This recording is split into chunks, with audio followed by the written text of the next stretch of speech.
Good day, good people. This is your sister and friend, Cynthia Lynette Lundy, and I wanted to just kind of ask a little question here. What do you do when you are in that holding pattern of not where you once were, but not quite where you're going? What do you do when change is imminent and you know something is getting ready to happen? Something is getting ready to shift. The thing you've been praying about, the thing that you have laid before the Lord, the thing that you have done your vision board about, the thing that you have written the vision to make it plain so that he that reads can run with it. You've done all of that, and there is no hardcore evidence that any of it has worked. But you know something is different. What do you do during that time? You hear people say, well, just pray about it. What do you pray? How do you just pray about it? What do you say? What does the conversation sound like? What do you lay prostrate? Do you stand? Do you kneel? Do you pray in English or whatever your native tongue is? Do you pray in your prayer language? Do you pray in the Holy Ghost? Do you speak in tongues? How do you pray? Do you just, Our Father who art in heaven, hallowed be thy name? Is that the prayer? Is there a specific prayer to pray when you're told to just pray about it? Well, just wait on the Lord and be of good courage. How do you wait on the Lord? How? What do you do when you're waiting? What does waiting look like? Is it active waiting where you're actually doing something while you're waiting? Like multitasking waiting? Or are you sitting just doing nothing waiting? Just be ready. How do you just be ready? What does ready look like? You've never been this way before. You've never had happen what's getting ready to happen. This is all new for you. How do you be ready for that? How do you prepare for the manifestation of your dream or your desire?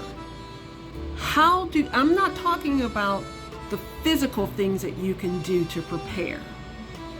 I'm talking about within you, your emotions, your thoughts, your heart. How do you deal with the fear? And there is fear. There's a fear of unknown because you ain't been this way before. How do you deal with it? Fear not, neither be afraid.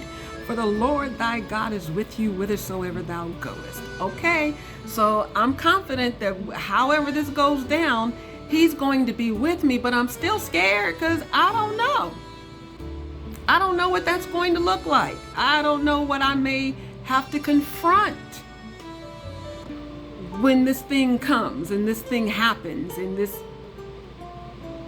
How do you plan for manifestation? How do you prepare for manifestation? How do you govern yourself as you're waiting for this thing? You feel the anticipation of a season change.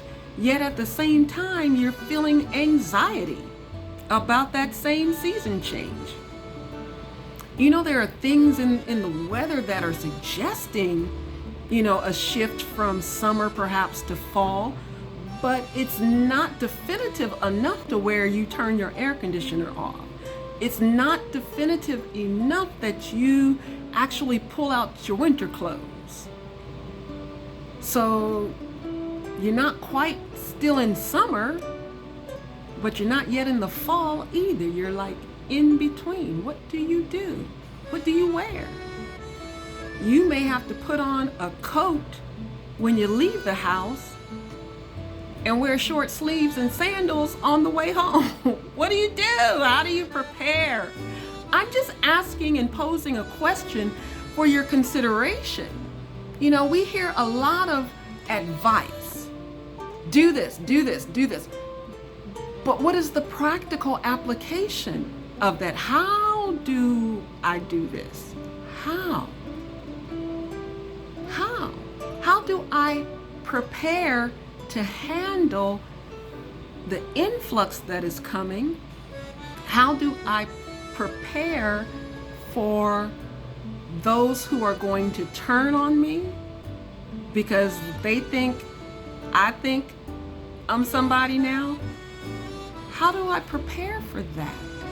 How do I prepare from going from paycheck to paycheck to now having multiplied millions in my account? How do I make that transition?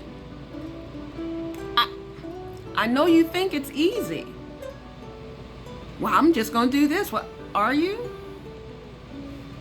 What about the lottery player who's been playing for 20 years and finally it hits, and after taxes and all of that, they walk away with $500,000, and almost within a year every dime is gone? Well, that's not going to happen to me. How do you know? How do you plan? How do you prepare? What do you do? It's going to be different for each individual person. You know, you've written your vision, you've made it plain so he that reads can run. Your vision board is intact. You're looking at it daily. You're confessing over it. You're decreeing and you're declaring. You're speaking the word over your life, your projects, your ministry, your business. You're doing all of the right things, and you're now in a position where there's nothing really left for you to do. So what do you do when there's nothing left for you to do? But doing nothing seems dumb. Doing nothing seems lazy. Doing nothing is challenging because we're used to being about our business. We're used to being about our hustle, on our grind, 24/7, getting that paper, making it happen. What about when you're in that state where you can't do none of that? None of that is even relevant.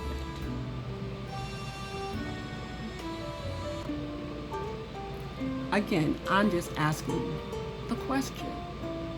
So maybe share with me. What do you do? How do you do? How do you wait on the Lord? How do you just pray about it? How do you just be ready? How do you prepare for what you don't even have a frame of reference for? How? What do you say? Who do you align with? Who do you delete out of the Rolodex? Well, Rolodex is like, out of your contact list, your friends list, your followers. So again, I'm just posing some questions for consideration on this dear day that the Lord has made. This great day to be alive, knowing that you're going to live to see it happen, whatever that it is.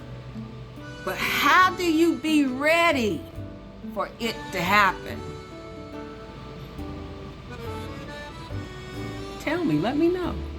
I really am interested in hearing how, what, when, where, what.